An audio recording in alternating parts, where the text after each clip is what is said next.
Aziz aboneçilerimiz, Karanlık dükkandaki doğu ülkelerimiz obzorunu sorapsızlar. İşgalat iştalarımızdan bularımız 115 bin so'm. Bugün 19 fevral 105 bin so'mdan alışınız mümkün. Bu doğu ülkemiz 130 bin so'mdan, mana 120 bin so'mdan alışınız mümkün. Yine bu doğu ülkemiz 120 bin so'mdan gelip 110 bin so'mdan xarid etişiniz mümkün.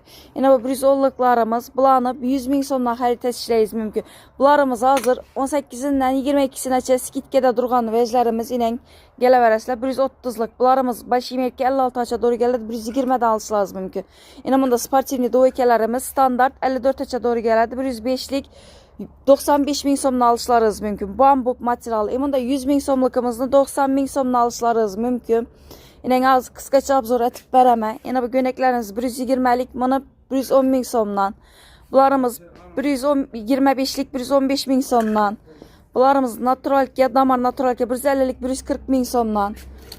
Emanda yine 110'luk doykemiz 100 bin so'mdan.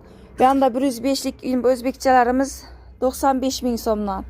Bularımız 130, 120 bin so'mdan.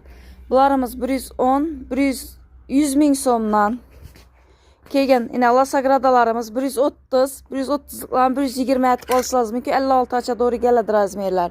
Yine 125'lik 115, da 150'likler 140, 115'likler 105, 100'likler 90, yine 105'liklerini 95.